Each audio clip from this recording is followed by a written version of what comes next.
who's going to be the next James Bond? Well, we haven't necessarily said it's going to be Daniel's last. We certainly hope that we will see him again in another Bond film, but we'll just have to wait and see.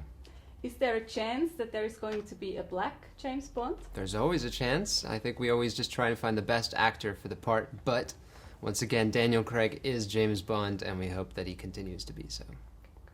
The James Bond fans usually have high expectations of every new Bond film that comes out.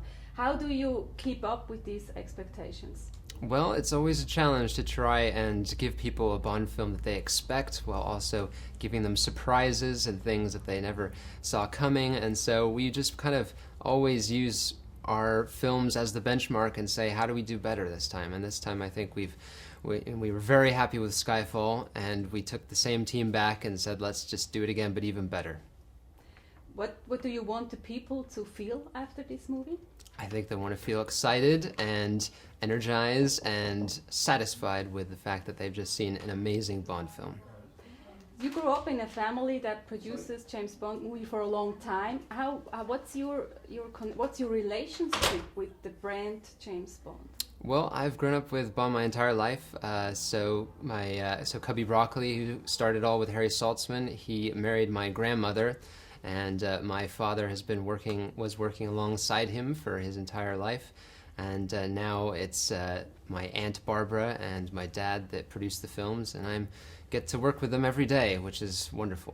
Do you have a favorite James Bond movie? My favorite James Bond movie is Spectre. Why? Because it is the biggest and best Bond that we've ever seen.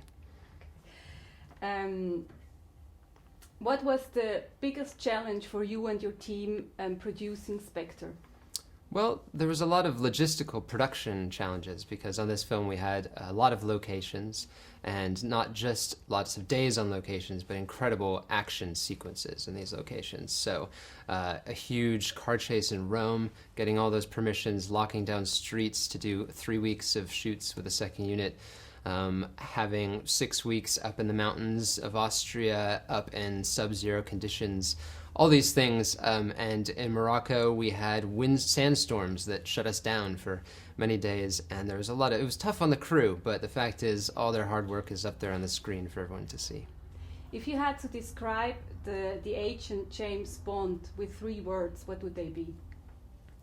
Let's see. The agent James Bond, I would describe him as purposeful, suave, and tough. What do you think makes a good James Bond movie? What does it need? Well, it needs to have a lot of elements. A great story is the most important. And I think we always feel a great Bond villain is important, to have someone that Bond can play up against that. And so then with those two sort of anchors in place, we then try and have the best action sequences and set pieces around it. What's your schedule for the next James Bond movie? Well, when you think big for the next years? Well, What's coming? we only do one movie at a time, and these are very demanding, so we don't really think about what the next one is going to involve. I think maybe in 6 months we might have a better idea, but for now we're just enjoying Spectre being released around the world and just want to enjoy the moment. Do you stay in contact with James Bond fans? Yes, of course, we love our fans. What do they tell you? Well, our fans seem to be very happy, and they are very loyal and supportive, which is really great because, you know, it's these films have been going on for so long. This is now the 53rd year since they started, our 24th film, and it's only because of our audiences that they still continue to come, so we are very grateful to our fans.